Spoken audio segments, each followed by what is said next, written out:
I took my daughter to her sports tryout and witnessed her billionaire father introducing another child as his only child. Carson Wilderman didn't hesitate. He stood beneath the bright banners of Ridgeway Elite Sports Complex, his tailored jacket crisp, his posture practiced. Cameras hovered nearby, microphones angled toward his face, waiting for certainty. A reporter asked the question casually, almost as an afterthought. "Mr. Wilderman, is this your son?" Carson's hand rested on the boy's shoulder. His smile was effortless, controlled, certain.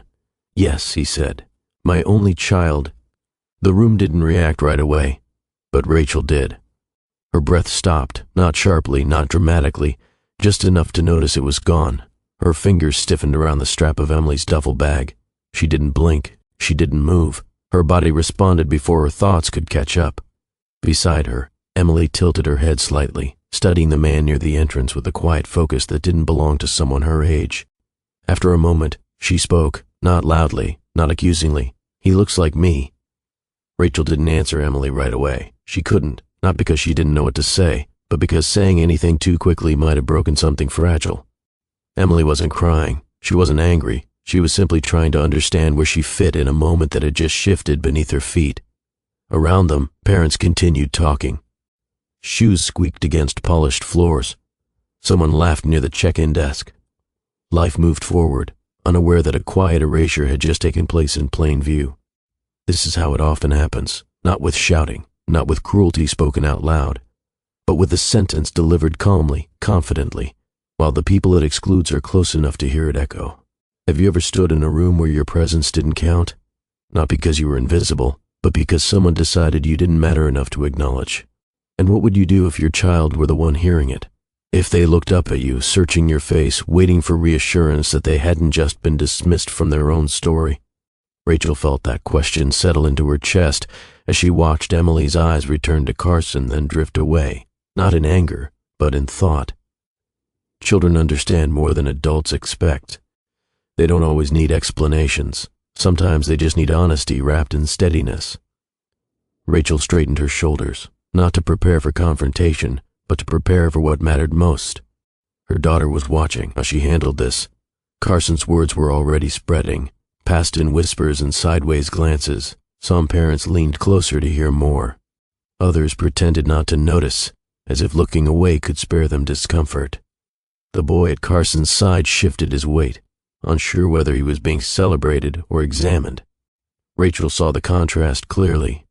Here stood a man praised for his vision, his influence, his generosity, someone whose name adorned buildings and funded futures. Yet the same voice that secured opportunity for one child had just denied another without hesitation. This was the conflict no one wanted to name. A father choosing legacy over responsibility, a public declaration built on omission. A child learning in real time that acknowledgement can be selective. Emily's jaw tightened slightly, not in defiance, but in restraint. She held herself the way Rachel had taught her to, steady, composed, unwilling to collapse under someone else's decision. What made the moment sharper wasn't the wealth or the attention, it was the ease with which the choice had been made, as if the past could be rewritten simply by refusing to speak it. Rachel understood then that this wasn't about recognition or apology. It was about the damage done when success is allowed to replace presence, and when silence is mistaken for safety. And while the crowd focused on Carson and the boy beside him, Rachel kept her attention where it belonged, on the child standing next to her, absorbing a truth she never asked to learn this way. For a brief moment, it seemed like this was where things would erupt. A raised voice, a sharp exchange, a reckoning demanded in front of witnesses.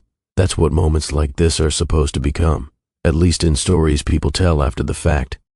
But none of that happened. Rachel didn't step forward. Carson didn't turn around. No one challenged the words that had already been released into the room. Instead, something far more unsettling took shape. Emily adjusted the strap of her bag and drew a slow breath, as if preparing for a task rather than a heartbreak.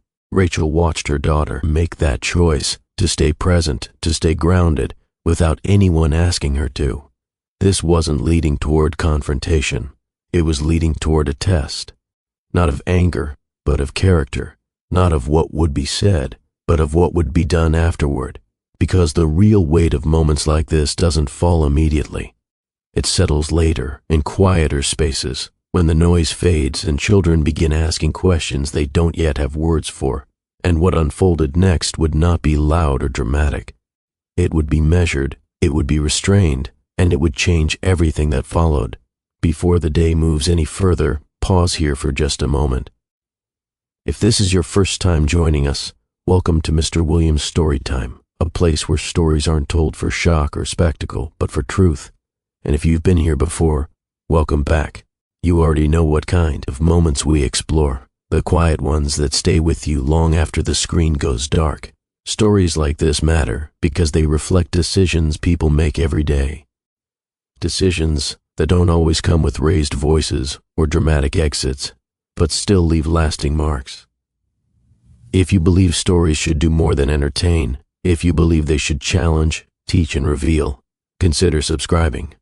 Not for noise, not for exaggeration, but for narratives that honor reality, responsibility, and the people often left unheard. Now, let's return to that room, where the air had shifted, the words had already landed, and a young girl was about to step forward carrying more than just her gear. The room carried on, but Rachel felt separated from it, as if a thin sheet of glass had settled between her and everything else. Her ears registered sound without meaning. A clipboard tapping against a counter, a coach calling names, the shuffle of sneakers across the floor. None of it reached her fully. Her attention stayed fixed on Emily, on the subtle changes only a mother would notice. Emily's shoulders drew back a fraction. Her grip on the duffel bag tightened, then relaxed. She didn't look at Rachel again. She didn't need to. That small shift told Rachel everything. Her daughter had decided not to fall apart here. Rachel swallowed and let her breath return slowly, deliberately. She didn't rush to fill the space with reassurance or explanations. She knew better than that. This moment wasn't asking for comfort wrapped in quick words. It was asking for steadiness. Across the room, Carson laughed lightly at something a reporter said. The sound wasn't cruel. It wasn't careless. It was simply unburdened. That was what struck Rachel most. Not that he had spoken those words, but that he could do so without feeling their weight. Emily took one step forward, then another, moving toward the registration area with the same quiet focus she used when facing a challenge. Rachel followed half a pace behind, close enough to protect, far enough to let her daughter lead. Whatever this day would become, it would begin here, in the aftermath, not the announcement. The tryout line began to form near the far wall. Names were called, numbers were handed out. Coaches moved with clipped efficiency, focused on schedules and assessments. For them, this was routine. For the children standing there, it felt like a threshold. Emily stepped into line without hesitation. Rachel watched her daughter's back straighten, not stiff, not forced, but resolved. Whatever confusion had passed through Emily moments earlier had settled into something quieter and stronger. She wasn't trying to prove anything to the man across the room. She wasn't trying to be seen by anyone at all. She was choosing herself. That realization hit Rachel harder than the words spoken minutes earlier. Children often look to adults for permission, to feel, to act, to move forward. But in that moment, Emily didn't wait for permission. She didn't wait for an apology or an explanation. She stepped forward because this mattered to her. Rachel felt a sharp mix of pride and sorrow. No child should have to grow up faster because an adult chose absence. And yet, here Emily was, meeting the day on her own terms. Across the room, Carson finally glanced in their direction. His eyes lingered, uncertain. Recognition hovered, incomplete. Rachel did not meet his gaze. This moment didn't belong to him. It belonged to the girl standing in line, preparing to show who she was without asking anyone to claim her. Rachel took her place along the wall with the other parents, but she didn't fold her arms or pace the floor. She stood still, eyes fixed on the court where Emily waited for her number to be called. Across the space, Carson adjusted the collar of his jacket and spoke quietly to the boy beside him. To anyone watching, it looked like a father preparing his child for an opportunity. No one would have guessed what had already been taken from another child, only a few steps away. Rachel wondered how many moments like this happen unnoticed. How often words spoken for convenience leave children carrying questions they never asked to hold. This day wasn't about confrontation. It wasn't about reclaiming a past that had already passed. It was about what came after silence, about whether truth, even delayed, could still lead to something honest. As Emily's name echoed through the gym, Rachel felt a steady certainty settle in her chest. Whatever happened next wouldn't be defined by wealth, reputation, or public approval. It would be defined by choice, and the choices made after this moment would shape far more than a tryout. They would determine who was willing to stand up when being present mattered most. The parking lot was already half full when Rachel pulled in. Cars rolled slowly through the lanes, engines idling longer than necessary as parents searched for spots close to the entrance. Some stepped out immediately, checking phones and schedules. Others lingered, hands resting on steering wheels, gathering themselves before the morning began. Rachel parked farther out than most. She turned off the engine and glanced at Emily. Emily sat upright, her back straight against the seat, her hair secured neatly away from her face.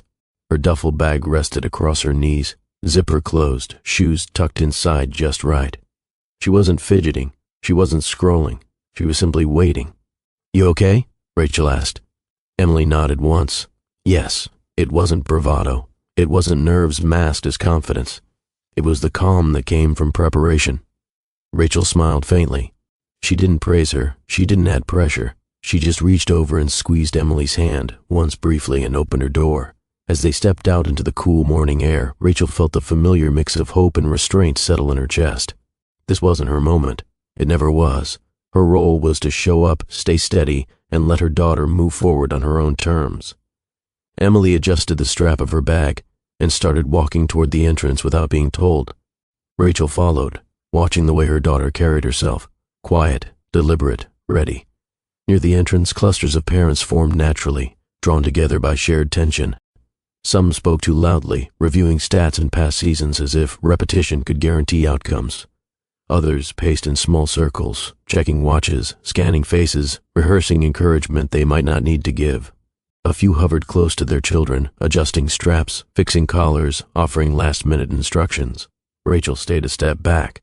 She noticed how Emily moved through the crowd without being pulled or guided. No reminders were needed, no speeches delivered. Emily listened when spoken to, answered when asked, and returned her attention to the space ahead. It hadn't always been this way. There were years of early mornings, worn-out sneakers, and quiet drives home after losses that didn't need explanation. Rachel had learned when to speak and when to stay silent. Emily had learned that discipline wasn't pressure, it was preparation. A parent nearby leaned down to her son. "Remember, they're watching everything you do." Emily heard it. She didn't react. Rachel felt a small swell of pride tempered by care. She never let pride turn into expectation. This wasn't about being seen. It was about showing up fully, without fear of being measured. Emily glanced back once, meeting Rachel's eyes. No words passed between them. None were needed. They both understood the same thing. Whatever happened inside that building, they would face it together, quietly, honestly, without making the moment heavier than it already was. Rachel slowed her pace without meaning to, not because of the crowd, but because certain mornings had a way of pulling at the past. This one felt familiar in a way she couldn't immediately place. She watched Emily step onto the curb and wait, standing where she was supposed to stand, eyes forward. That steadiness hadn't appeared overnight. It had been shaped in small moments Rachel rarely spoke about. Early practices, quiet encouragements, long stretches of doing everything herself without letting it show. Rachel had learned restraint out of necessity. There were things she could have said over the years, names she could have explained earlier, questions she had redirected gently when Emily was younger, not ready to carry answers that came with disappointment attached. Rachel never lied, but she chose timing carefully. She believed children deserved truth, but only when truth wouldn't crush them under its weight. As she watched Emily now, older, more aware, Rachel felt both pride and a trace of unease. Some lessons arrive whether you invite them or not. You can only decide how your child meets them. Rachel straightened her posture, smoothing the sleeve of her jacket. Whatever today brought, she would not rush to fill silence or shield Emily from growth. Her role wasn't control, it was presence. And presence, she had learned, meant trusting the child she had raised. The closer they moved to the doors, the more focused the energy became. Conversations softened. Parents stopped pacing and started watching, A few children bounced lightly on their feet, loosening muscles. Others stood still, faces set with concentration. The building itself seemed to absorb the tension, holding it just long enough to make every step feel deliberate. Rachel noticed how Emily adjusted her grip on the duffel bag, not out of nerves but readiness. She wasn't scanning the room for approval. She wasn't searching for anyone in particular. Her attention stayed where it belonged, on what she had come to do. That steadiness mattered. Rachel had seen children overwhelmed by expectations that weren't theirs. She had watched parents project dreams onto shoulders too young to carry them. She had promised herself early on that Emily would never feel that kind of weight from her. A whistle sounded inside the building. The doors opened and closed again as another group entered. Time felt compressed, as if the morning had narrowed into this single point. Rachel inhaled slowly, then exhaled. This was the calm before impact, not chaos, not fear, but the fragile stillness that exists just before something shifts. And though Rachel couldn't yet name what was coming, she felt its approach in the tightening of her chest. Rachel's eyes drifted upward as they neared the entrance. Large banners lined the exterior walls, sponsor logos, donor acknowledgments, polished names printed in bold lettering, most of them blurred together, familiar and forgettable, the kind of recognition that came with money and influence. Then one name stopped her, not because it was new, but because it wasn't. She didn't slow down. She didn't point it out.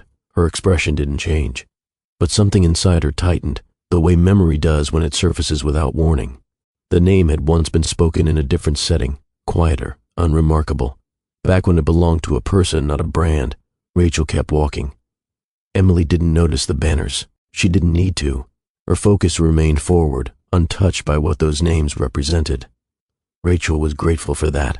Children shouldn't have to measure themselves against legacies they didn't choose. Still, the presence of that name stirred something unresolved. Rachel reminded herself that names don't hold power unless you give it to them, and she had spent years building a life that didn't depend on recognition or apology.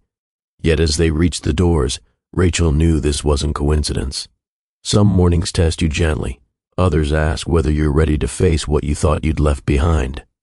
The doors slid open with a muted sound, and a wave of cool air met them.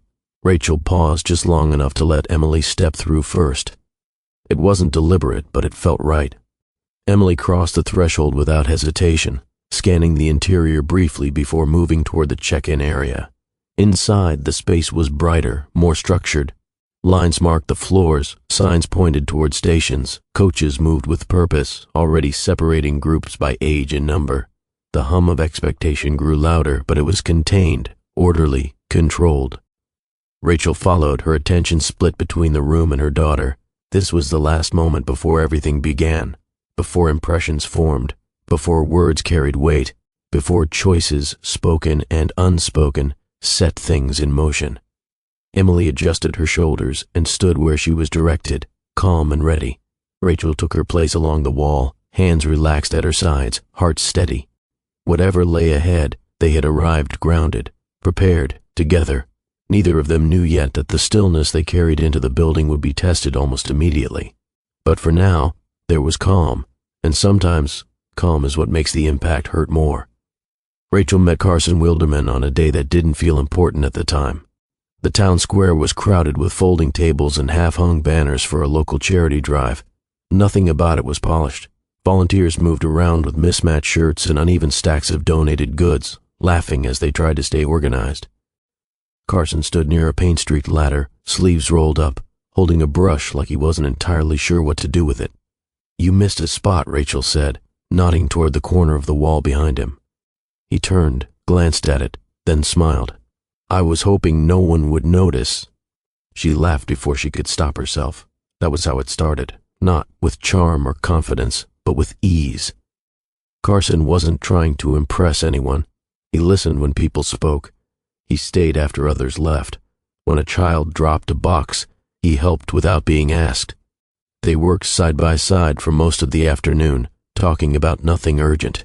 Favorite foods, books they never finished, places they wanted to see but hadn't found time for yet. When the sun dipped lower, Carson sat on the curb and wiped his hands on a rag. "Feels good to do something that doesn't come with expectations," he said. Rachel understood what he meant, even if she didn't know why yet. Back then, Carson didn't carry a reputation. He carried curiosity. He asked questions and waited for answers. He laughed easily, without checking who was listening. That version of him felt real.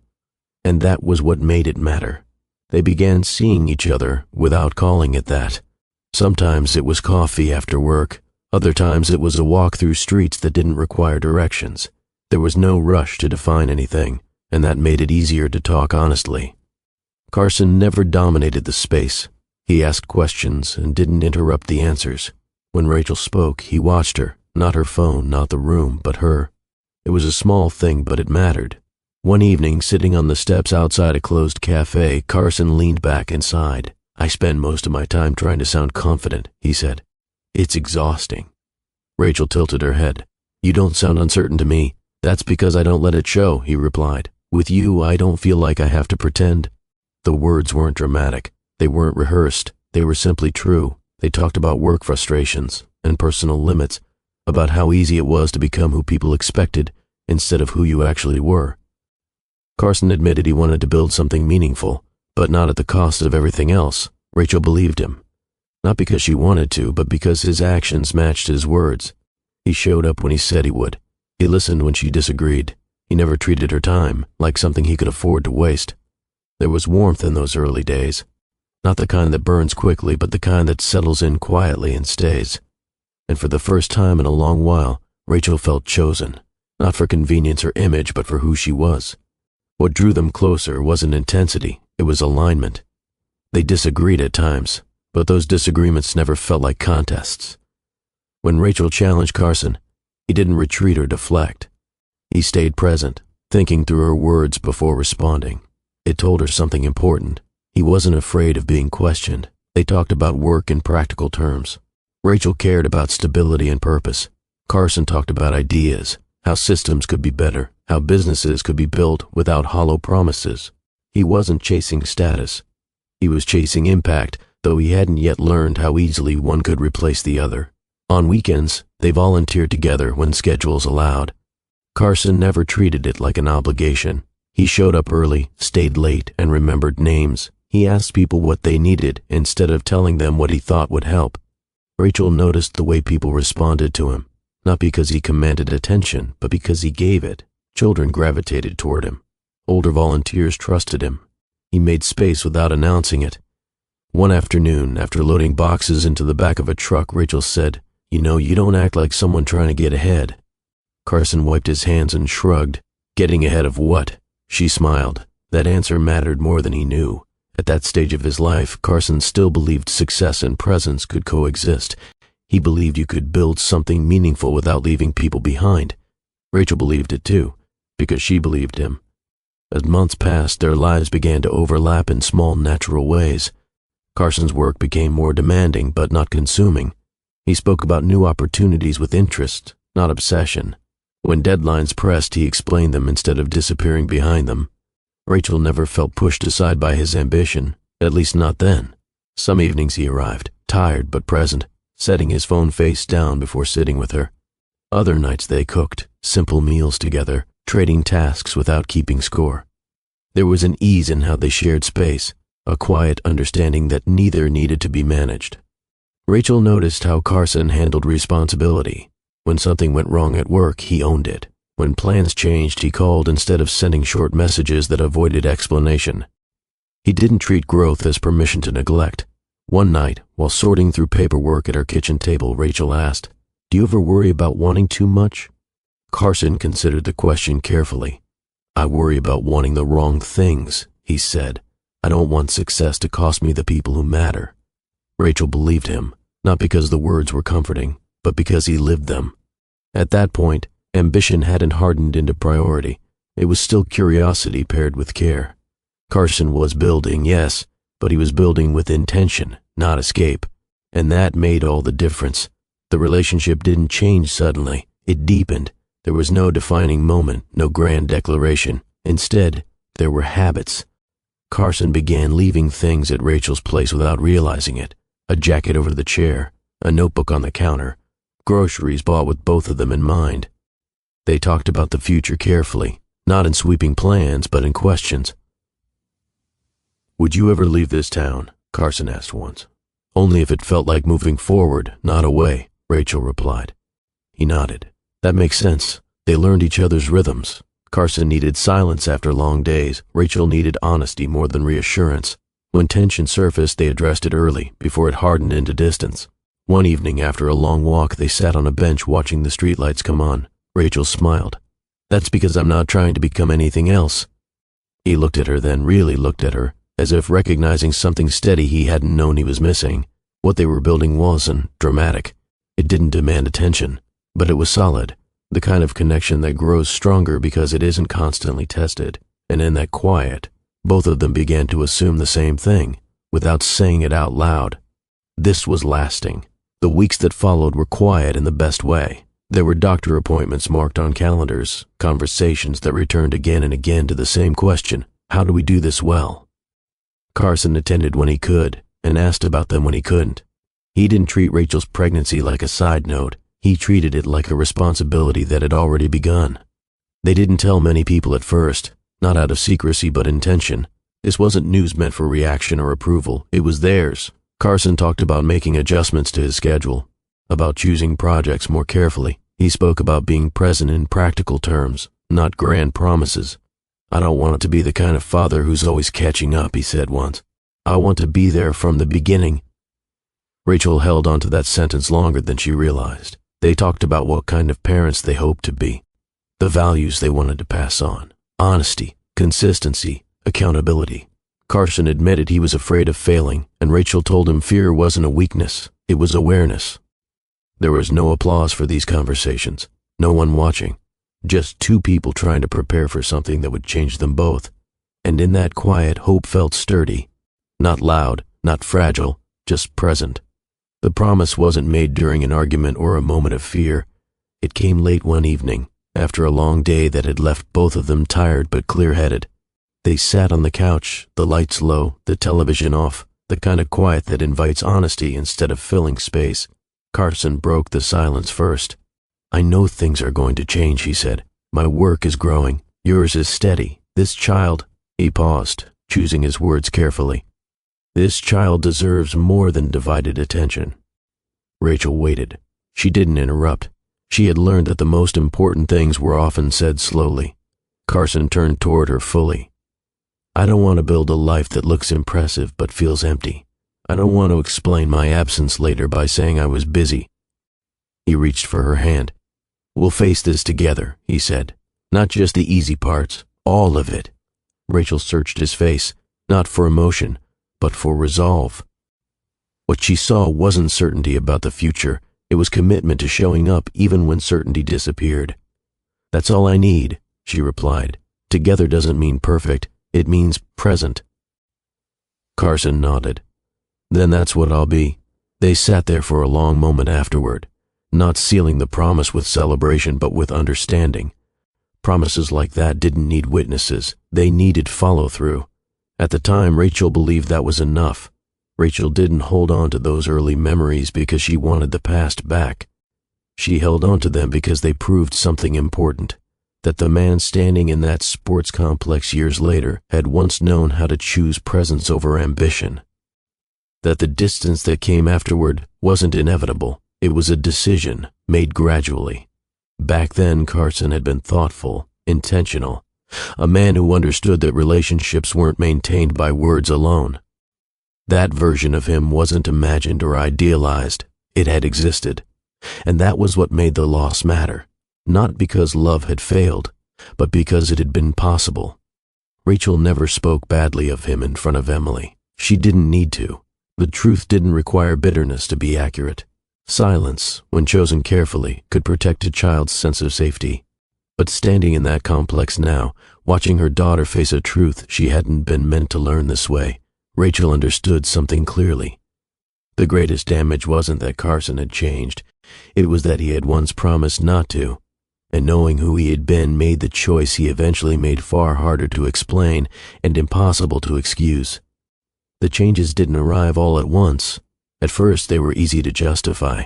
A call returned later than usual, a meeting that ran long, a weekend shortened by travel that couldn't be rescheduled. Carson explained each delay clearly, calmly, as if awareness alone made absence acceptable.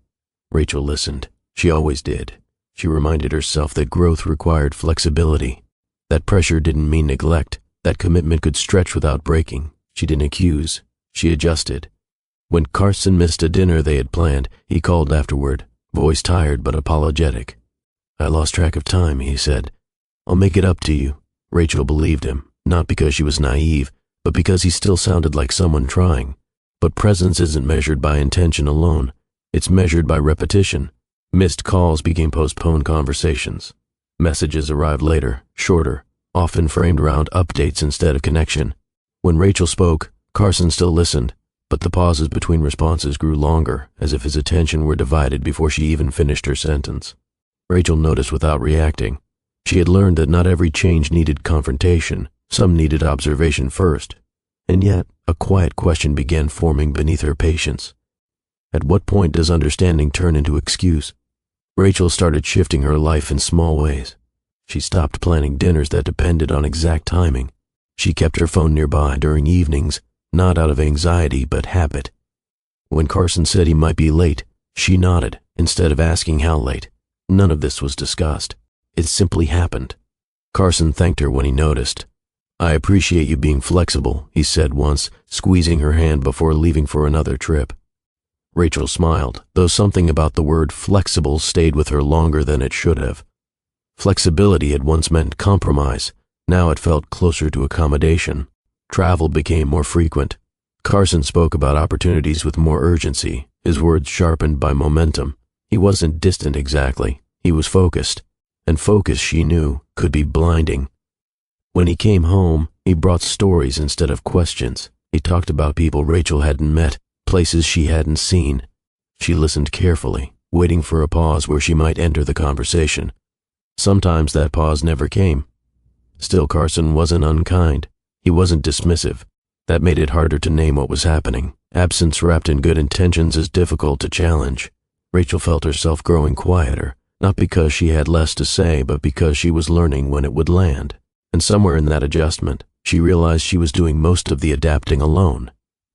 Rachel began measuring her days differently, not by how much time they spent together, but by how often she found herself waiting for calls, waiting for clarity, waiting for the version of Carson who used to arrive fully, not halfway through conversations. She told herself patience was an act of love. After all, Carson was building something. He was under pressure. He was trying. She reminded herself that relationships demanded grace during seasons of strain.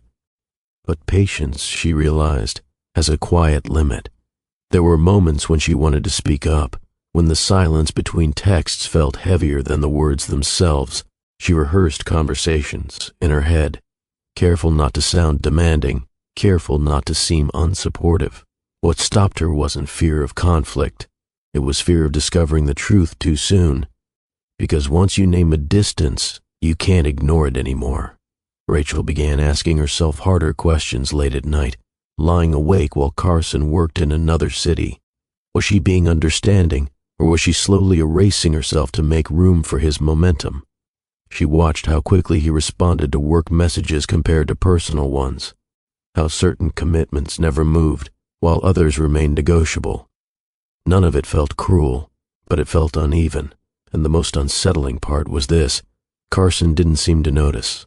That realization shifted something inside her, not dramatically, but permanently. Patience, she understood, should never require silence about your own worth.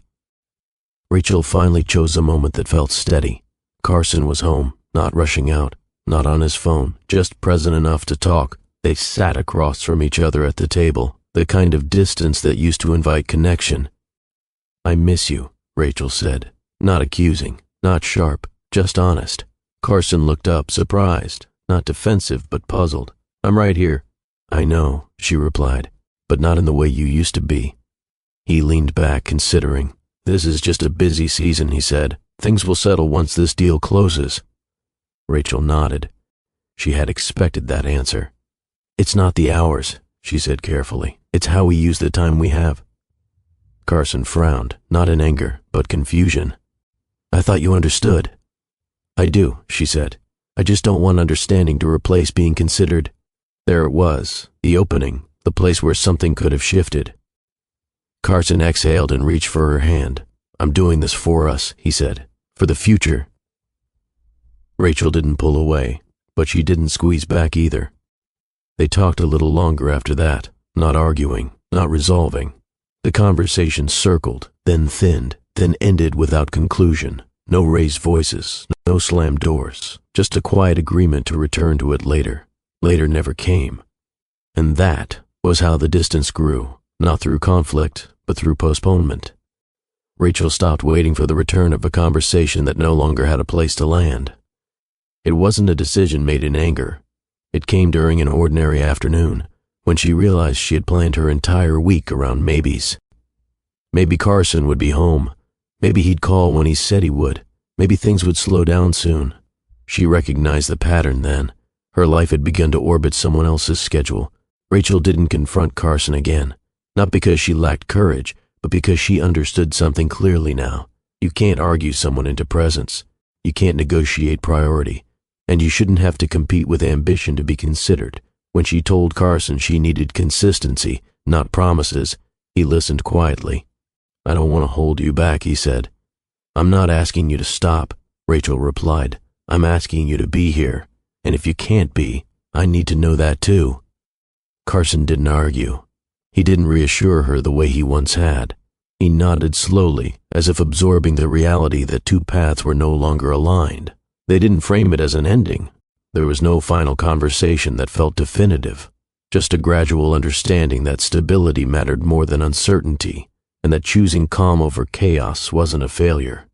Rachel chose a life she could stand inside without waiting. There was no moment where Carson packed a bag and walked out. No final argument, no dramatic goodbye. Their lives simply stopped overlapping. Trips extended, messages thinned, conversations shortened until they became updates instead of exchanges. Carson still checked in. He still asked how Rachel was doing. But the questions came from a distance he no longer tried to close. Rachel felt the shift fully one evening when she realized she had news to share, and he wasn't the first person she thought to call. That was when she knew. Loss doesn't always arrive with impact. Sometimes it settles quietly, until one day you notice the absence has already taken root. Rachel didn't frame herself as abandoned. She framed herself as choosing clarity. She gathered her life back into her own hands, building routines that didn't depend on someone else's availability. There was grief, but it was calm, clean, without bitterness, because what she had lost wasn't love. It was alignment, and that happens more often than people admit. If this moment feels familiar, if you've ever watched someone drift away without actually leaving, share your thoughts in the comments. Many people carry stories like this quietly, unsure if they're allowed to name them. Sometimes, saying it out loud is the first step toward understanding it wasn't your fault. Emily's childhood didn't begin with loss. It began with routine. Morning schedules, packed lunches, shoes lined neatly by the door. Rachel built their days with intention, not distraction. She understood early on that children don't need perfect circumstances. They need consistency they can trust. Emily learned to walk holding onto the edge of the couch while Rachel moved slowly beside her, ready but not hovering. When she fell, Rachel waited just long enough to see if she'd try again before stepping in. That balance, support without control, became a pattern. Milestones came and went quietly. First day of school, first scraped knee, first night Emily stayed up too late reading under the covers. Rachel marked each one internally, careful not to attach them to what wasn't there. She never framed Emily's life around absence. There were no stories told and half answers, no bitterness tucked into casual remarks. Rachel spoke about responsibility instead of disappointment, about showing up instead of explaining why someone didn't. Emily grew up knowing she was wanted, not through repeated reassurance but through daily presence. Rachel attended every meeting she could. She listened without rushing. She apologized when she was wrong. That mattered more than explanations ever could. Rachel understood that integrity has a cost. It requires restraint when speaking would be easier. It demands patience when resentment would feel justified.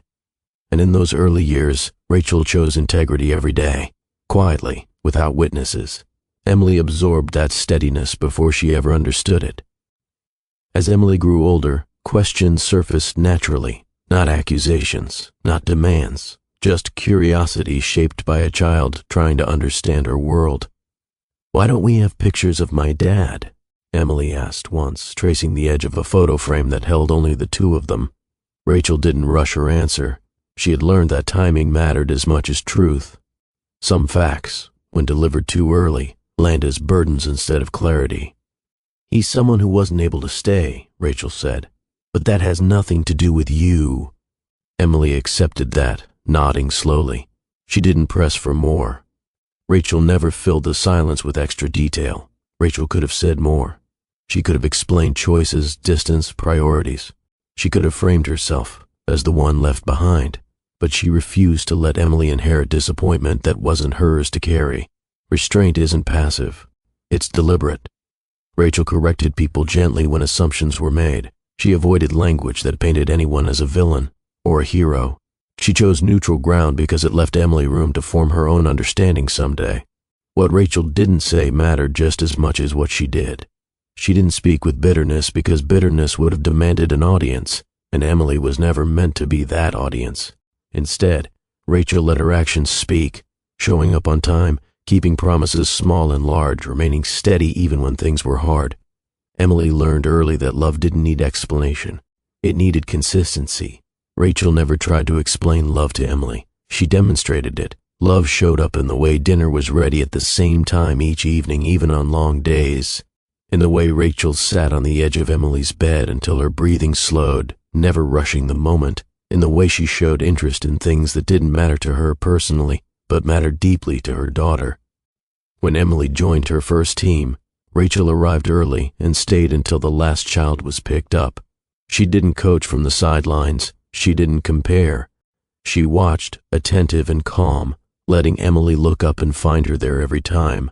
On hard days, Rachel didn't distract Emily from disappointment. She allowed it space. "It's okay to feel upset," she would say. "It just doesn't get to decide who you are." Those lessons stayed simple. They weren't speeches, they were habits. Emily learned that effort mattered more than applause, that commitment didn't require witnesses, that showing up, even when tired or discouraged, was a form of care. Rachel never framed absence as injury. She framed presence as choice, and over time, Emily absorbed that lesson deeply. She didn't crave attention. She didn't ask to be rescued from challenge. She learned to trust her own preparation because it had always been supported, never forced. Love, as Emily came to understand it, wasn't loud. It was reliable. As Emily grew, her strength didn't announce itself. It appeared in small decisions, finishing what she started, listening before responding, accepting correction without shutting down. She didn't seek approval, and she didn't avoid effort. When things didn't go her way, she adjusted instead of retreating. Rachel noticed how teachers spoke about her, not as the loudest or the most gifted, but as dependable, focused, present, the kind of child others trusted to follow through. That trust had been earned slowly. When Emily struggled, Rachel didn't rush to fix the outcome. She asked questions instead. "What do you think you could try next? What did you learn this time?" The answers mattered less than the habit of reflection. There were evenings when Emily practiced alone in the living room, repeating drills without being asked. Rachel would watch from the kitchen, careful not to interrupt. Pride rose, but she kept it contained. She had learned that encouragement works best when it doesn't turn into pressure. Emily's resilience wasn't built from hardship alone. It came from knowing someone would be there regardless of the result. That safety gave her the freedom to take responsibility for her own growth. Rachel understood then that integrity has a visible cost. It doesn't produce immediate praise. It doesn't offer shortcuts. But over time, it shapes children who don't need to be told who they are. Emily was becoming one of them. There were moments, quiet ones, when Rachel wondered if Emily sensed more than she said. Not in the form of sadness, but awareness. Emily didn't ask often about the parent who wasn't there, and when she did, her questions weren't sharp. They were thoughtful, measured, as if she were testing the edges of something she already felt but hadn't named. Once, after a school event where other families gathered in clusters, Emily asked, "Do people leave even when they don't mean to?" Rachel considered the question carefully. "Sometimes," she said, "not because they don't care, but because they choose something else." Emily nodded, absorbing that without protest. Rachel watched her daughter grow with that understanding, not cynical, not hardened, but clear-eyed. Emily didn't wait for people to prove they'd stay. She paid attention instead. She noticed patterns. She trusted actions more than promises, and Rachel recognized the truth in it. Some departures don't involve doors closing. Some goodbyes aren't announced. Have you ever watched someone leave without walking away? Rachel had, and she had chosen not to let that quiet departure define the life she was building with her child. Instead of explaining absence, she taught discernment. Instead of protecting Emily from reality, she gave her tools to meet it without losing herself. That lesson stayed with Emily, shaping how she viewed commitment, not as something guaranteed, but as something revealed over time. Rachel never claimed credit for the way Emily turned out. She understood that raising a child with integrity doesn't come with applause. There were sacrifices no one saw, opportunities declined, rest postponed, patience stretched thin. Rachel carried those costs quietly, because she believed consistency mattered more than recognition. Emily grew into someone who didn't need to be told she was capable. She approached challenges with focus, not entitlement. When disappointment came, she processed it without collapsing. When success arrived, she accepted it without expecting it to define her. That balance didn't come from luck. It came from years of steady presence, from a parent who chose honesty without bitterness, from love shown daily without performance. Rachel watched Emily prepare for the tryout that morning with calm resolve and understood what all those years had built toward. Her daughter didn't carry resentment. She carried confidence, and that was the quiet reward of integrity, not perfection, not protection from pain, but strength that didn't require permission. Whatever Emily would face next, she would face it grounded, able to stand in truth without losing herself. Rachel knew then that even when others had chosen differently, the life she and Emily had built together was whole, and that knowledge mattered more than any absence ever could. The shift in the room began before anyone spoke. Rachel noticed it in the way conversation stalled mid-sentence, in how a few parents straightened instinctively, eyes drawn toward the entrance. The sound level didn't drop all at once. It thinned, like attention being redirected rather than removed. Then the doors opened. Carson Wilderman stepped inside. He didn't rush. He didn't scan the room. He moved with the ease of someone accustomed to being expected. His presence carried recognition before identification, the kind that didn't require explanation. Beside him walked a boy, Lucas, dressed in elite athletic gear that looked newly worn. Carson's hand rested lightly on the boy's shoulder, not gripping, not guiding, just placed there with intention. Phones lifted almost immediately, not all at once. One, then another, a subtle chain reaction. Screens angled upward, messages already being typed. Someone whispered Carson's name, followed by another whisper that added context. "That's him. I didn't know he'd be here."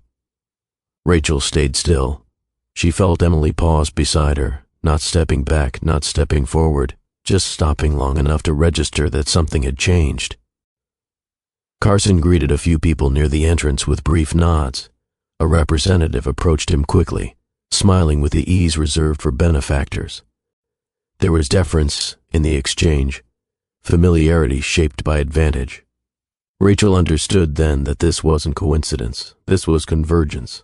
The life Carson had built publicly had entered the same space as the one he had left privately, and there was no longer enough distance between them to pretend they belonged to different worlds. Emily looked up, not at the phones, not at the crowd, but at the boy standing next to Carson. She studied his face quietly. Recognition hadn't formed yet, but something had begun. The attention around Carson grew without effort. Staff members moved differently near him, faster, more alert.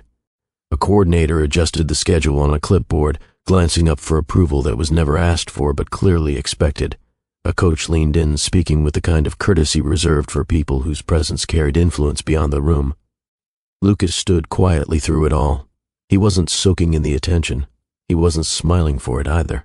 He shifted his weight once, hands at his sides, eyes moving between Carson and the floor as if trying to understand where he was supposed to look. Rachel noticed that. Privilege didn't always make children confident. Sometimes it made them careful.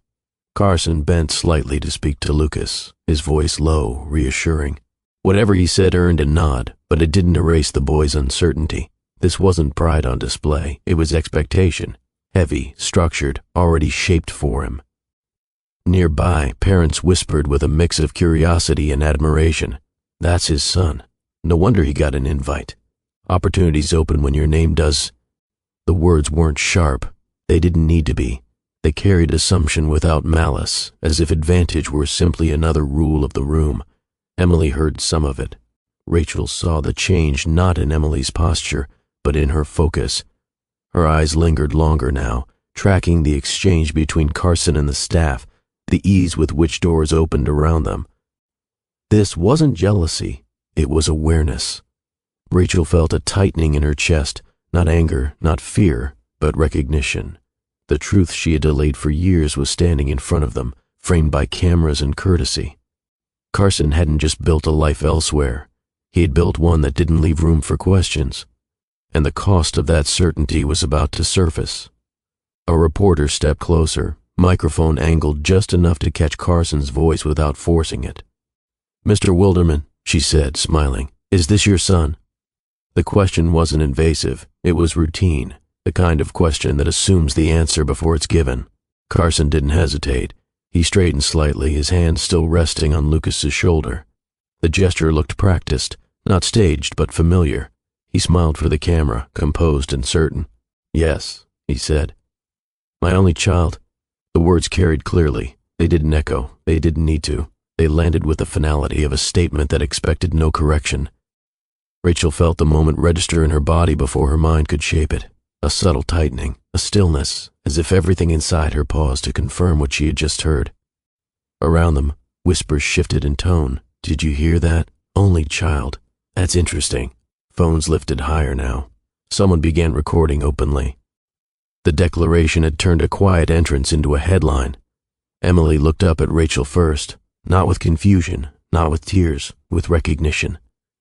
Then she looked back at Carson. Her eyes traced his face slowly, carefully, as if mapping features she had seen reflected in mirrors for years without context. The curve of the jaw, the spacing of the eyes, the way he held his shoulders. After a moment she spoke, softly, almost to herself. "He looks like me." Rachel didn't respond right away. She couldn't, not because she didn't know what to say, but because the truth had arrived without warning, and it deserved care, not reaction. The words "my only child" lingered in the air, unchallenged. And in that silence, a line was drawn, not by cruelty, but by certainty. Emily didn't react the way Rachel feared she might. There was no sudden movement, no visible break. She didn't step back or look away. Instead, something quieter happened, something far harder to witness. Emily grew still, not frozen, not tense, just reduced, as if a part of her attention had folded inward, conserving itself. Her shoulders didn't slump, but the openness she usually carried closed slightly, like a door pulled in without a sound. Rachel noticed the change immediately. Emily's eyes stayed on Carson for a few seconds longer than necessary. Then they shifted, not to the crowd, not to the phones, but downward, toward the floor, toward something safer than the truth now forming in her mind. This wasn't confusion, it was calculation. Children don't always process pain emotionally first. Sometimes they process it logically, fitting new information into the shape of what they already know. Emily wasn't asking why. She was asking, where do I stand now? Rachel felt a slow ache spread through her chest. She had worked for years to give Emily a life that didn't revolve around absence. And yet, in one sentence spoken for an audience, that absence had been named and claimed. Emily shifted her weight and tightened her grip on her bag, not in fear, in grounding, the way someone does when they need to remind themselves they're still here. Rachel leaned slightly closer, not touching, not crowding, just enough to be felt. Emily didn't look up, but she didn't pull away either. That was how Rachel knew her daughter was hurting. Not loudly, not visibly, but deeply. And the hardest part wasn't the declaration itself. It was watching Emily absorb it without being protected from it. Rachel felt the urge to step forward rise instinctively, not to confront, not to demand explanation, but to close the distance, to shield Emily from words that had already done their work. She resisted it, knowing movement alone wouldn't undo what had been said. This was the moment she had quietly prepared for without ever naming it. For years, Rachel had chosen restraint. She had believed timing mattered. That truth, when delivered with care, could protect a child's sense of self. She had trusted that silence, used responsibly, was kinder than exposure. Standing there now, she questioned that choice for the first time. Not because it had been wrong, but because the cost had just shifted. Rachel watched Carson laugh briefly at something a staff member said. He didn't glance around. He didn't scan the room for consequences. The declaration had been made with ease, without awareness of who else it might reach, and that realization settled heavily. Carson hadn't denied Emily out of cruelty. He had denied her out of certainty that the life he was presenting publicly was complete, self-contained, unquestioned. Rachel felt anger flicker, then fade. Anger would have demanded release.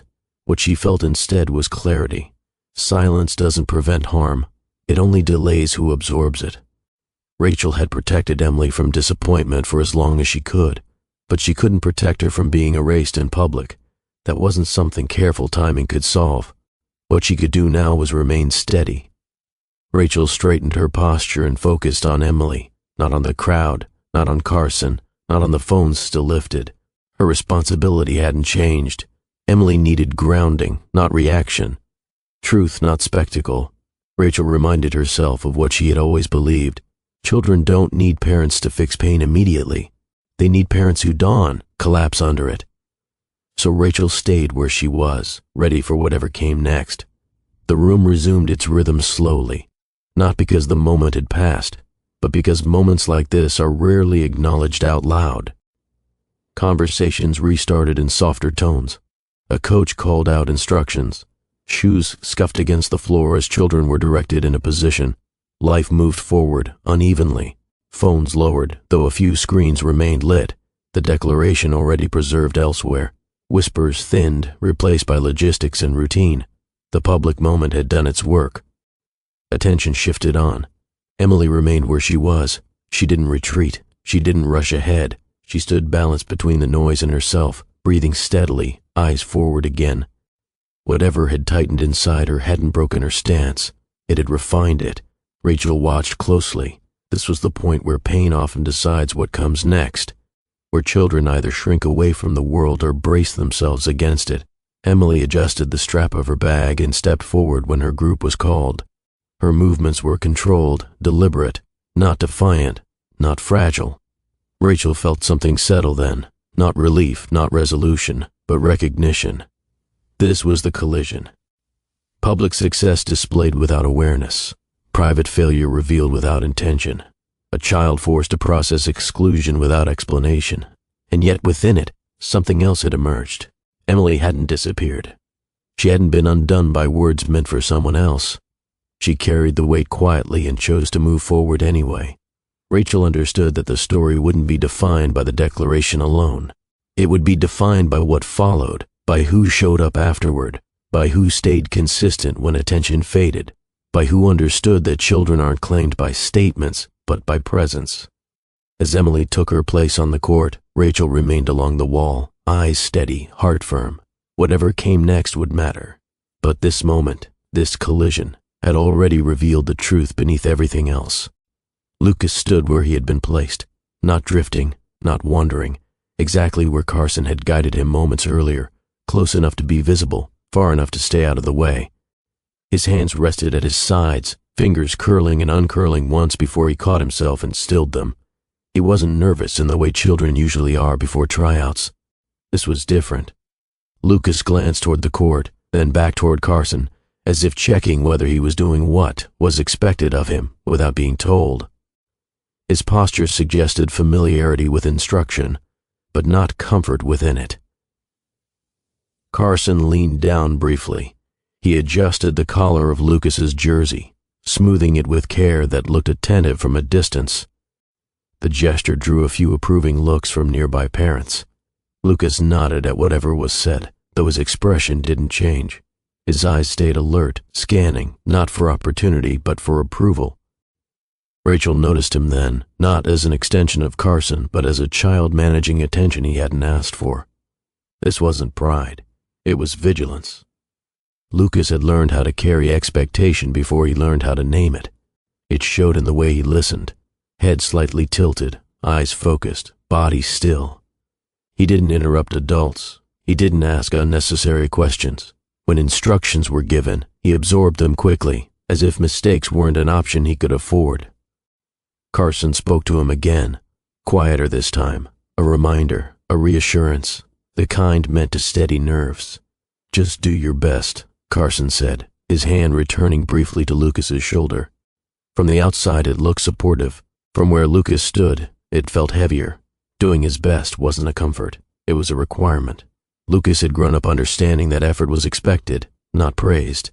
That opportunity came with conditions. He had access others didn't, but that access carried pressure to justify itself. Rachel saw it clearly now. Lucas wasn't competing only against the other children on the court. He was competing against a story already written for him, one where success was assumed and failure quietly unacceptable. When a coach glanced his way, Lucas straightened instantly. When Carson shifted his stance, Lucas mirrored it without realizing. His attention stayed tethered, not free. Children flourish when they feel safe to fail. Lucas didn't look like a child who felt that safety. He looked like a child who had learned early that being claimed publicly meant being measured constantly. Carson stayed close to Lucas as the tryout groups organized, not hovering, but visible. He spoke often, leaning in to offer encouragement that carried just far enough to be noticed. A hand on the back, a quiet word before Lucas stepped forward, small gestures repeated with care. From a distance it looked like devotion. A few parents watched with approval. Someone murmured about how involved Carson was. Another nodded, impressed by the attention given despite his schedule. Lucas accepted gestures without resistance, but he didn't lean into them. When Carson adjusted his stance or straightened his jersey again, Lucas stood still, allowing it, eyes forward. He didn't smile. He didn't pull away. He simply endured the contact, as if affection were something to be received correctly rather than shared. Rachel recognized the difference immediately. Affection offered for reassurance feels different than affection offered for presentation. Carson's attention peaked when eyes were on them, when staff members passed nearby, when a phone lifted again. In those moments, Carson's voice softened, his posture angled protectively, but when attention drifted, so did his focus. Lucas noticed. His eyes followed Carson when he stepped away to speak with a coordinator. His shoulders tensed until Carson returned. It wasn't attachment, it was monitoring. Children who feel secure don't track affection. Children who fear losing it do. Lucas had learned that visibility mattered, that being noticed kept him safe, and so he stayed alert, careful not to disappear from view. What looked like pride from the outside carried a different weight up close. It wasn't warmth, it was performance. There were moments when attention drifted elsewhere. A group formed near the far wall. A coach raised his voice to gather players. Phones lowered as the novelty passed. In those gaps, the room felt different, less focused, less expectant. So did Carson. He stepped aside to take a call, turning his body slightly away. His voice dropped, businesslike. Lucas remained where he was told to stand, eyes following Carson until he disappeared behind a partition near the hallway. No one watched Lucas then, not because he was ignored, but because there was nothing remarkable about a child standing alone with a bag at his feet. Lucas shifted his weight and looked down at his shoes.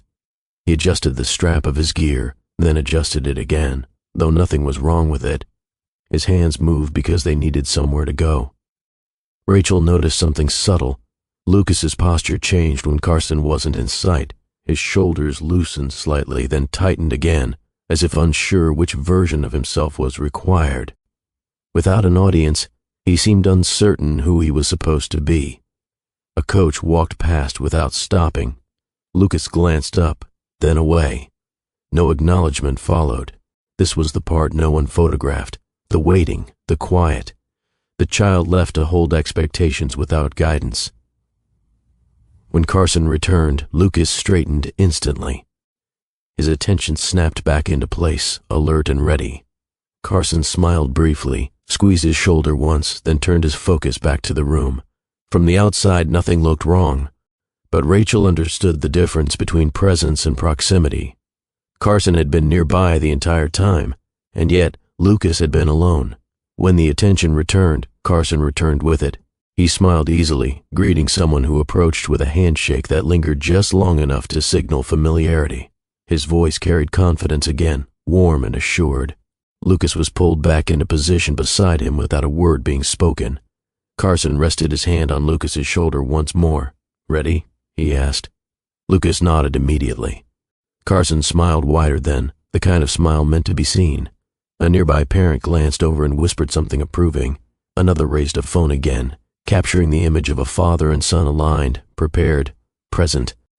Lucas felt the shift. The closeness wasn't for him, it was for the moment. Rachel saw it in the timing. Carson's attention sharpened when eyes were on them. His encouragement came louder, his posture more protective. Pride surfaced when it could be witnessed, but when the moment passed, when the coach called the next group and the crowd's focus moved, Carson's hand fell away. His gaze followed opportunity elsewhere. A conversation, a connection, a detail that demanded his consideration. Lucas stayed where he was left. Public pride had lifted him briefly. Private distance set him back down just as quietly. Children notice that contrast long before they understand it. They learn when affection arrives and when it fades. They learn which moments earn attention and which ones must be handled alone. Lucas didn't complain. He didn't look around for sympathy. He simply adjusted, standing straighter when noticed, shrinking inward when not. That adjustment was the real cost.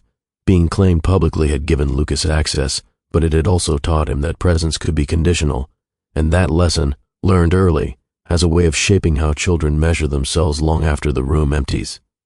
Lucas wasn't the antagonist in this story. He was evidence of what happens when children become symbols before they are allowed to be children, when affection is shaped by timing, when pride is expressed outwardly but connection is managed from a distance. Rachel understood that clearly as she watched him prepare to step onto the court. Lucas didn't look excited. He looked focused, controlled, ready to perform, not because he loved the moment, but because he had learned that moments like this mattered to someone else. That awareness changes a child. It teaches them to scan rooms before relaxing, to sense approval before taking risks, to treat attention as something earned rather than something given. Lucas wasn't being nurtured, he was being positioned. Carson had claimed him publicly, and that claim carried benefits, access, opportunity, recognition. But it also carried silence in private spaces, gaps where guidance should have lived, absences disguised as independence. Rachel saw the contrast sharply. Emily had grown up without public claim, yet with steady presence. Lucas had grown up with visible support, yet learned to manage himself alone. Both children were paying for the same decision, just in different ways. That was the collateral damage no one discussed. When adults choose image over intimacy, children don't protest. They adapt. They internalize rules they never agreed to. They carry expectations they didn't ask for. Lucas stepped forward when his name was called, shoulders squared, expression neutral. From the outside, he looked prepared. From closer in, he looked like a child who had learned too early how not to need too much. And that, Rachel knew, was its own kind of loss. Rachel waited until the movement around them settled. Coaches were busy, groups were forming, attention had shifted away from the earlier moment and onto drills, schedules, and instructions. This was the window Rachel had been waiting for, not to explain, not to react, but to reconnect. She turned fully toward Emily. Emily stood quietly beside her, eyes forward, breathing measured. The tension Rachel had noticed earlier hadn't disappeared, but it had changed shape. It was contained now, held carefully rather than spilling outward. Rachel touched Emily's arm gently. "Hey," she said, keeping her voice low. "Come here." Emily followed without hesitation. Rachel knelt, bringing herself to Emily's level, not lowering her voice to soften reality, but lowering her body to remove distance. Eye to eye, steady, available. Up close, Rachel could see the effort Emily was making to stay composed, not brave in a showy way, brave in the way that requires control. Rachel didn't rush into reassurance. She understood this moment wasn't about fixing what had been said. It was about anchoring Emily in what hadn't changed. "I'm right here," Rachel said simply. Emily nodded once. She didn't lean into Rachel, but she didn't pull away either. She stood in that space between hurt and resolve, trusting that she wasn't alone in it. That mattered. Before anything else could be addressed, before meaning, before choice, Emily needed to feel grounded again. Not shielded, grounded. and Rachel knew how to do that. By staying present without panic, by listening before speaking. Rachel held Emily's gaze steady and unflinching. "What you heard back there," Rachel said, choosing her words with care, "doesn't get to tell you who you are." Emily didn't look away. She listened, not searching for comfort, but clarity. "He said something that wasn't true for you," Rachel continued. "And when adults say things like that, it can feel like they're deciding something for you." Emily's brow furrowed slightly. "He doesn't know me," Rachel nodded. "That's right, and because he doesn't know you, he doesn't get to define you." The distinction mattered. Rachel wasn't defending Carson. She wasn't explaining him. She wasn't asking Emily to understand choices that weren't hers to carry. She was separating identity from validation, placing a clear boundary between who Emily was and what had been announced. "You don't belong to anyone's story unless you choose to," Rachel said, "and you don't disappear just because someone fails to see you." Emily absorbed that quietly. Her shoulders loosened just a little. "I was trying to figure out if it meant something," Emily said. "It means he spoke about himself," Rachel replied. "Not about you."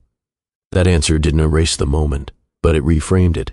Rachel could see the shift happening, not relief but orientation. Emily wasn't searching for approval anymore. She was recentering. Identity, Rachel knew, isn't built by being acknowledged. It's built by being known. And Emily was known, deeply, fully, without condition. Rachel stayed kneeling, giving Emily space to speak if she wanted to. For a few seconds, Emily said nothing. She looked past Rachel toward the court, where children were lining up, stretching, preparing. The noise had settled into rhythm again. This was the part she understood, the part she had trained for. "I still want to try," Emily said. There was no defiance in her voice, no attempt to prove anything, just certainty. Rachel searched her face carefully. "You don't have to," she said. "Not today, not ever." Emily shook her head. "I know, I don't want this to decide the day." That sentence told Rachel everything. Emily wasn't running from what had happened. She wasn't pretending it didn't matter. She was choosing not to let it take ownership of something she cared about. "This is mine," Emily added. "I worked for it." Rachel felt a tightness in her chest ease slightly, not because the pain was gone, but because something stronger had taken its place. "Then you go out there for you," Rachel said. "Not to be seen, not to be claimed, just to do what you know how to do." Emily nodded. She took a steady breath, adjusted the strap of her bag, and stepped back from Rachel. Not abruptly, with intention. She wasn't shrinking away anymore. She was moving forward. Rachel stood as Emily walked toward her group, watching the way her daughter's stride regained its balance. The choice had been made, not in reaction, but in alignment with who she already was, and that choice mattered more than any declaration spoken earlier. Rachel moved back toward the wall as Emily joined her group. She didn't wave. She didn't offer exaggerated encouragement. She stood still, hands relaxed at her sides, giving Emily what she had always given her, space, to act without being watched too closely. Emily took her place among the other children. Rachel noticed the difference immediately. Emily wasn't scanning the room.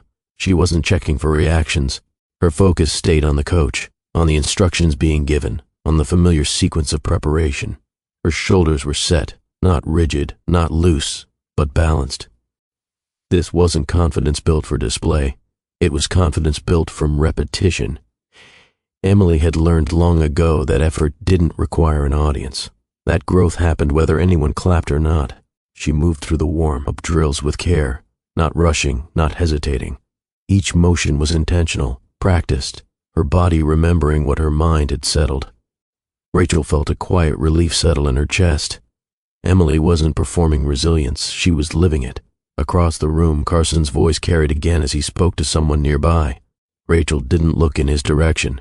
She didn't need to. Her attention was where it belonged. This moment wasn't about comparison, it was about continuity. Emily hadn't lost herself in the collision. She had returned to herself, and that return was possible because she had never been taught to depend on external approval for stability. Rachel understood then that strength, when taught gently, doesn't harden a child, it frees them.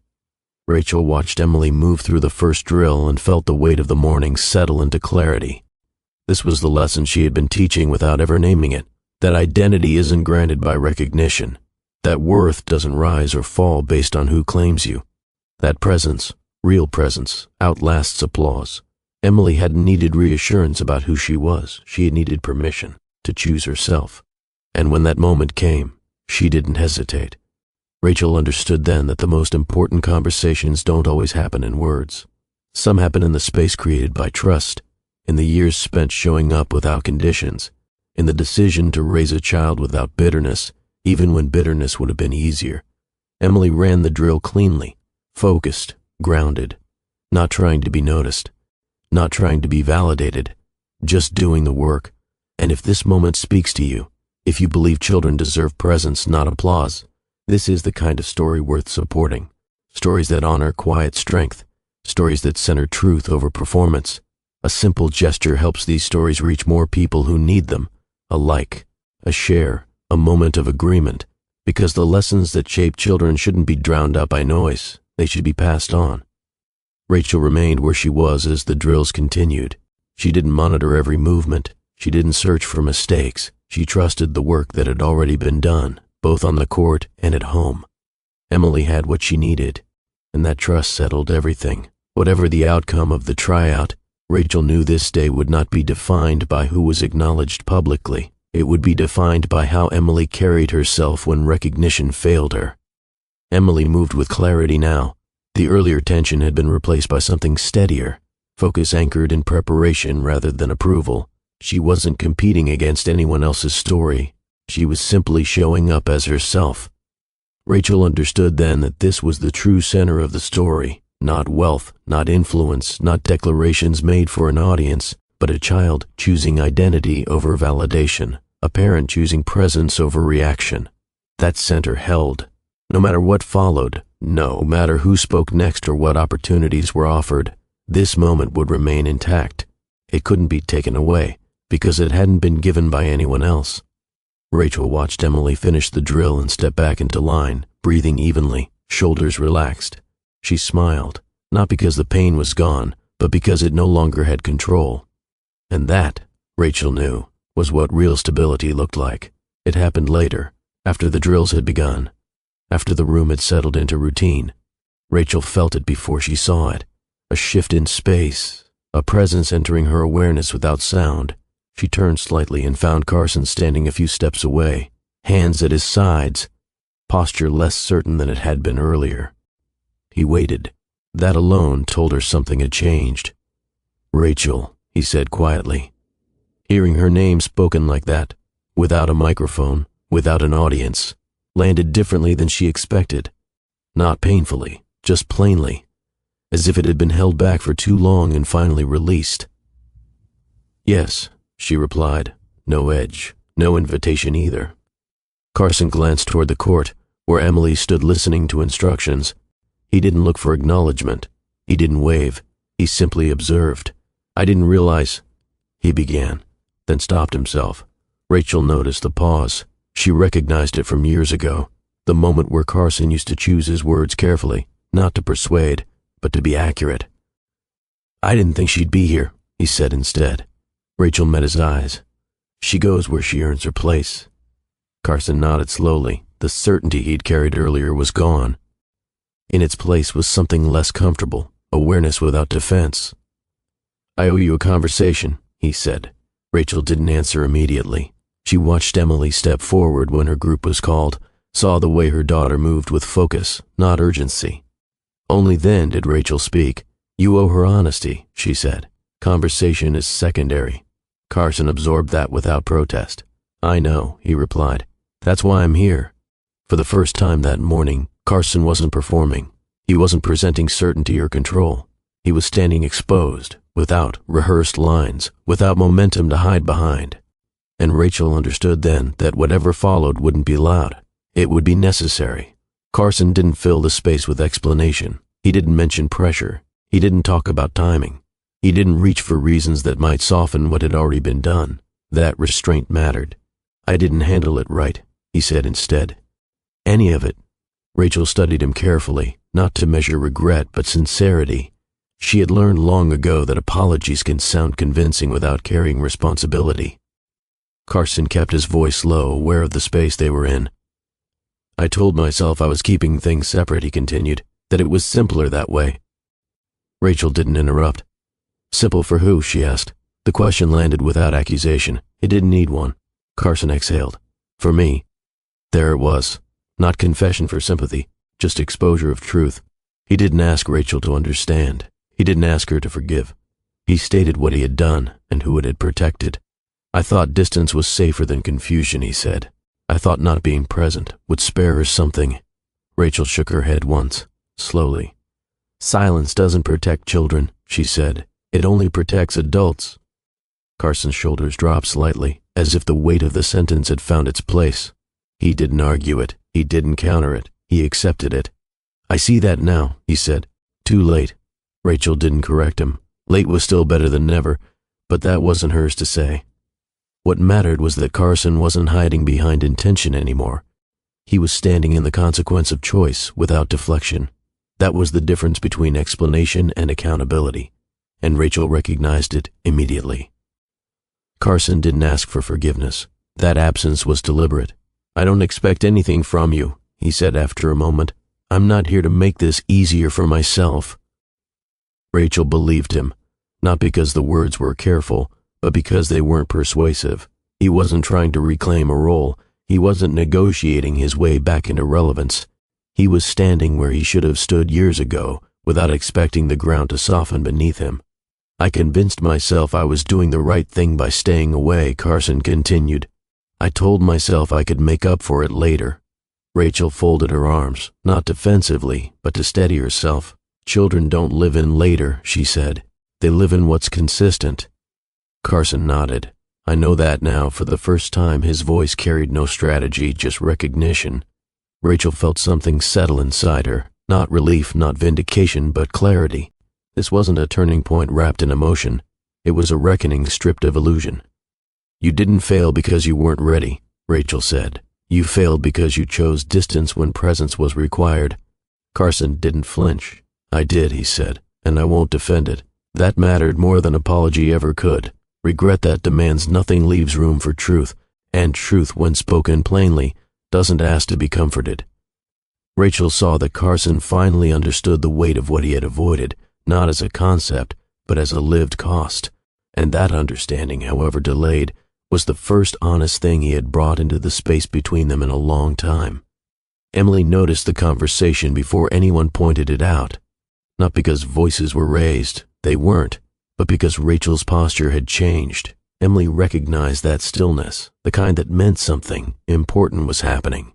From where she stood, waiting for the next instruction, Emily could see Carson facing her mother. She couldn't hear the words, but she didn't need to. She watched the exchange the way children often do, reading tone, spacing, restraint. Carson didn't lean in. Rachel didn't step back. They stood as equals in the moment, and that mattered. Emily felt no pull to run over, no urge to interrupt. She stayed where she was, letting the distance exist. This wasn't avoidance, it was discernment. She understood even now that not every conversation required her presence to be valid. She returned her attention to the court briefly, then looked back again. Carson's shoulders were lower now. His certainty, once polished, had given way to something more honest. Rachel remained steady, not yielding ground, not pressing advantage. Emily took that in. This wasn't reconciliation. This wasn't rejection. It was truth being handled carefully. And in watching it, Emily made a quiet decision of her own, not about forgiveness, not about belonging, but about agency. Whatever relationship might exist in the future, it would not be formed through pressure or performance. It would be formed through consistency. That understanding settled without drama. Emily turned back toward her group as her name was called again, choosing to stay where she had already decided she belonged. Rachel didn't raise her voice. She didn't need to. This isn't about what you want now, she said evenly. It's about what she needs, and what you're willing to do consistently, not occasionally. Carson listened without interrupting. His hands were still at his sides, no longer trying to appear composed. He wasn't posturing, he was absorbing. I know I can't step in and expect trust, he said. I know I don't get to define the terms. Rachel nodded. Then understand this clearly. She gestured slightly toward the court where Emily was resetting for the next drill. "She's not a gap to be filled," Rachel continued. "She's a person who's already built a life. If you show up, it can't be on your schedule, and it can't be for appearances." Carson's jaw tightened, not in resistance, but resolve. "I won't make promises I can't keep," he said. "I don't want to do more harm by pretending consistency I haven't earned." That answer mattered. Rachel felt no need to soften the boundary. Boundaries didn't require hostility to be firm. They required clarity, and clarity had finally arrived. "If you want a place in her life," Rachel said, "you start by respecting the one she already has." Carson nodded once, slowly, deliberately. "I can do that," he said. Rachel didn't confirm or deny. This wasn't a negotiation. It was a line drawn with care, not resentment. And for the first time, Carson didn't push against it. The conversation didn't end with agreement. It ended with understanding. Carson didn't ask to speak to Emily. He didn't motion toward her or suggest an introduction. That restraint was new and necessary. "I won't cross lines I haven't earned the right to approach," he said. "If she ever wants to talk to me, that should be her decision." Rachel nodded. "That's the first respectful thing you've said about this." Carson accepted the statement without defensiveness. "I know I can't undo what's already been done," he said. "I just don't want to keep choosing distance because it's easier." Rachel looked toward Emily again. Her daughter had just finished a drill and was listening to feedback, focused and present. "This isn't about making things easier," Rachel replied. "It's about doing the work without asking for credit." Carson took that in. When he stepped back, he didn't linger. He didn't look for reassurance. He returned to where Lucas stood, placing himself beside the boy without adjusting or guiding, just standing there. Rachel watched him go. The conversation had not restored anything. It had not healed wounds or resolved years of absence, but it had done something quieter, and more important, it had removed illusion. Emily glanced over once, catching the tail end of Carson's retreat. She didn't react outwardly. She simply noted it, storing the moment alongside the others she had already weighed that day. And in that observation, Emily made another decision. Whatever came next would be chosen, not assumed. Rachel felt a calm certainty settle in her chest. Some conversations are long overdue because they aren't meant to fix the past. They're meant to clarify the future. Emily spoke later, after the drills, after the movement settled, after the room no longer felt charged. She approached Carson without urgency. Rachel noticed immediately, not because Emily asked permission, but because she didn't. She moved with the confidence of someone who knew she had the right to decide when and how to speak. Carson turned when he saw her. He didn't step forward. He didn't reach out. He waited. That mattered. "I heard what you said to my mom," Emily said. Her voice was calm even. "About not crossing lines?" Carson nodded. "I meant it." Emily considered him for a moment, not searching his face for emotion, but measuring consistency. Children raised with steady presence learn to do that early. "You can come to my next game," Emily said finally. Carson's expression shifted, not with excitement but restraint. "If you want me there," Emily held his gaze. "Yes, but you sit with everyone else." There was no challenge in her tone, no test, just a condition stated clearly. Carson didn't hesitate. "I'd be honored," he said. Emily nodded once, satisfied. She didn't linger. She didn't wait for reassurance or reaction. She turned and walked back toward Rachel. Boundary set, decision made. Rachel felt something settle, not relief, not pride, but recognition. This was how healing actually begins, not with forgiveness asked for, not with closeness assumed, but with limits stated clearly and respected without negotiation.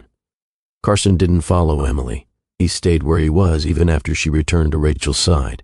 He didn't watch her walk away with longing or regret written across his face. He simply let the distance remain. That restraint was new. In the past, Carson had been used to access, doors opening, conversations continuing, space being made for him. Stepping back didn't come naturally, but he did it anyway, not because it was expected, but because it had been asked for. Rachel noticed. When Carson later took his seat in the bleachers, it wasn't in the front row.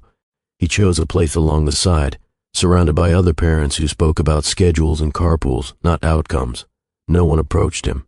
No one made room. He stayed. During the game, he didn't call out. He didn't gesture instructions or offer commentary meant to be overheard. When Emily glanced toward the stands once, she didn't search for him. She simply registered that he was where he said he would be. That consistency mattered more than applause ever could. Carson watched without inserting himself into the moment. He clapped once when the group finished a sequence, then rested his hands again. No one pointed him out. No one recorded it. And that was the point. Redemption didn't ask him to be visible. It asked him to be reliable. Carson was beginning to understand that showing up wasn't about proximity. It was about respecting the space someone else had claimed for themselves. And for the first time, he stayed without needing to be acknowledged for it. Nothing changed all at once. There was no long conversation afterward. No embrace that reset years of distance. When the game ended, Emily gathered her things and walked toward Rachel the same way she always did. Focused, calm, already thinking ahead. Carson waited. He didn't step into their space. He didn't ask how she thought she'd done. He simply nodded when Emily passed him, a quiet acknowledgement that didn't demand response. Emily nodded back. That was all. Days turned into weeks. Carson showed up when he said he would. He sat where Emily had asked him to sit. He left when the game ended, not lingering for attention, not pushing for closeness that hadn't been offered. Sometimes Emily waved, sometimes she didn't. Carson accepted both without complaint. Rachel noticed how carefully he handled the in-between moments, the spaces where people often rush to fill silence with significance. He didn't treat every appearance as progress. He didn't mistake access for intimacy. He learned the rhythm of routine, showing up, staying consistent, leaving without expectation. Emily began to notice too, not consciously, not with analysis, but with the quiet recognition children develop when patterns hold. Carson wasn't trying to reclaim time. He was respecting it. There was no reunion because nothing had been restored yet. And that was honest. Redemption, Rachel understood, doesn't arrive as an event. It arrives as repetition, unremarkable, unspectacular, and easy to miss unless you're paying attention. Carson was learning to do the unremarkable work. And that, more than any apology, was the beginning. Rachel didn't revise her expectations. That was important. She didn't reframe the past or soften it to make the present feel lighter. She allowed hope to exist without letting it rewrite reality. Carson's consistency was noted, but it wasn't celebrated. Not yet. Hope, Rachel believed, should be grounded, not generous. Emily felt that balance too. She didn't rush toward familiarity. She didn't test Carson with questions or punish him with silence. She treated him the way she treated anything still being evaluated, with calm observation. When he arrived on time, she noticed. When he respected her boundaries, she registered it. When he stayed quiet instead of inserting himself, she remembered. None of it earned instant closeness. It earned patience. Carson seemed to understand that. He didn't ask Rachel how he was doing. He didn't ask Emily if she was proud of him. He allowed the process to unfold without demanding reassurance along the way. There were moments when Rachel saw the effort it took him to stay restrained, when a play went well and he caught himself before reacting, when he waited instead of approaching. Those moments didn't go unseen, but they weren't rewarded either. And that was the lesson. Consistency doesn't ask for affirmation. It proves itself over time. Hope began to take shape, not as optimism, but as possibility. Not as trust restored, but as trust being tested carefully, without pressure. Rachel understood that redemption, if it was real, would survive neutrality. It wouldn't depend on encouragement to continue. Carson was learning to live inside that truth, and Emily was learning that hope doesn't require urgency. It requires steadiness. There was no moment where everything felt resolved, and that was the clearest sign that things were finally honest. Life continued in measured steps. Practices ended. Schedules filled. Rachel and Emily returned to the rhythm they had always known, steady, predictable, grounded. Carson remained part of the background, not inserted, not erased. He showed up when he said he would. He left when it was time to leave. He did not ask for more than he had been given. Emily didn't redefine their relationship in words. She redefined it through access. Some days she acknowledged him with a glance. Other days she didn't. Carson accepted both with the same calm. He was learning that presence wasn't proven by reaction, but by reliability. Rachel watched the dynamic without interference. She didn't guide Emily's decisions. She didn't interpret Carson's actions aloud. She allowed space for consistency to speak for itself.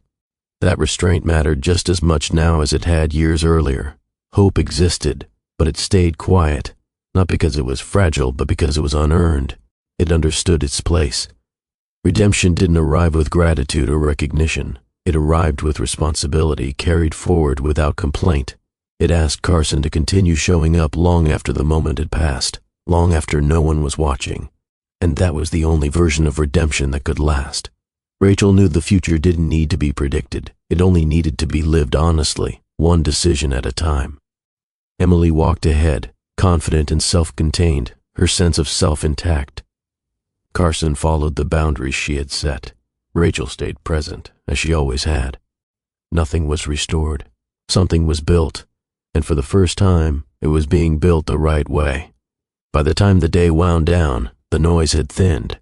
Parents gathered bags, coaches reviewed notes, children laughed or sat quietly, tired in the way that comes from effort, not emotion. The earlier moment, the declaration, the tension, the quiet reckoning, had already slipped behind routine. Rachel stood along the wall, watching Emily move across the court one last time. Emily wasn't scanning the stands, she wasn't searching for approval, she wasn't trying to be claimed, she was simply playing. Her movements were clean and deliberate, grounded in practice rather than reaction. Whatever had been stirred earlier hadn't shaken her footing. It hadn't followed her onto the court. It had been met, processed, and set down. Rachel felt a quiet certainty settle in her chest. This was the outcome that mattered. Not confrontation, not explanation, not recognition delayed or denied, but a child standing firmly in herself. Rachel understood then that children don't need to be centered in someone else's story to feel whole. They need adults who understand that responsibility doesn't end when things become inconvenient or invisible. Emily finished the drill and jogged back to her line, breathing evenly, expression steady, unshaken. Rachel didn't smile broadly. She didn't raise her hand or call out. She simply watched, present, grounded, exactly where she had always been. And that presence had outlasted everything else. Rachel had learned this lesson long before that day, but seeing it unfold so clearly gave it sharper meaning. Children aren't extensions of adult success. They aren't proof of achievement. They aren't symbols meant to support a public image. They are responsibilities that don't pause when attention shifts. Carson had spoken with confidence earlier, certain of how his words would be received. He hadn't intended harm. He hadn't planned to erase anyone. And yet the impact didn't depend on intention. It depended on responsibility. Rachel watched Emily listen to feedback from a coach, nodding thoughtfully, already applying what she'd heard. No one announced her effort. No one labeled her future. She wasn't framed as anyone's legacy, and because of that, she was free. Rachel understood that responsibility looks different when no one is watching. It shows up in quiet consistency, in restraint, in the willingness to choose presence over convenience again and again. Reputation seeks recognition. Responsibility accepts obligation. One can be maintained with words. The other only survives through action. Emily hadn't needed a public claim to stand tall. She had needed someone who stayed when staying wasn't impressive. Someone who understood that raising a child isn't about being seen, it's about being dependable. Rachel had built her life around that truth, and watching Emily now, steady and self-possessed, she knew the cost had been worth it. Success changes quickly. What earns praise one year becomes expected the next. Names fade, achievements are replaced, applause moves on without apology. Rachel had seen that pattern enough times to trust it. Integrity moves differently. It doesn't peak, it doesn't trend, it doesn't require reinforcement to stay intact. Rachel watched Carson from across the room as he gathered Lucas's things. There was no crowd around him now, no recognition, just a man doing something ordinary, without attention attached. Whether that consistency would last remained to be seen, but the contrast was clear. Integrity had already done its work elsewhere. It lived in the way Emily listened before responding, in the way she handled correction without folding inward, in the way she didn't measure herself against anyone else's position. Those traits hadn't been taught through lectures. They had been absorbed through years of quiet example. through a parent who chose steadiness when no one was watching. Rachel understood then that success might open doors, but integrity decides who you are when the room empties. Emily finished packing her bag and walked toward Rachel, posture relaxed, expression clear. There was no rush to talk about results, no anxiety about being chosen. She knew who she was, and that knowledge would outlast any title, opportunity, or missed recognition that came her way. Rachel didn't believe truth needed perfect timing to matter. She had once believed silence could protect, that delaying reality might spare a child from pain. But standing in that gym, watching Emily meet the truth without breaking, Rachel understood something more complete. Comfort built on silence doesn't hold. It shifts responsibility forward until children are old enough to carry questions they never asked to inherit. Silence may feel kind in the moment, but it always sends the bill later. Truth, even when late, offers something silence never can: choice. Emily now had the ability to decide what she wanted, what she would allow, and what she would build going forward. That clarity hadn't arrived gently, but it had arrived honestly. And honesty, even when delayed, respects a child's capacity to stand in reality. Rachel watched Emily glance once toward Carson, then return her attention to tying her shoes. No resentment, no urgency, just awareness placed where it belonged. The truth hadn't given Emily answers, it had given her agency, and that was worth more than comfort that required pretending. The court was nearly empty now. Only a few children remained, moving through the final drills. Emily jogged back into position, her pace steady, her focus intact. She wasn't weighed down by the day. She had met it and moved forward. Rachel leaned against the wall, hands folded loosely, watching her daughter play. This was the image that stayed. Not the declaration, not the attention, not the distance or the history, but a child unshaken, rooted in presence, not applause. If this story meant something to you, if you believe children deserve responsibility, not reputation, consider subscribing to Mr. Williams Storytime. These stories exist to remind us of what lasts when attention fades. And before you go, consider this. What does showing up really mean to you? Not once, not publicly, but consistently, when no one is watching.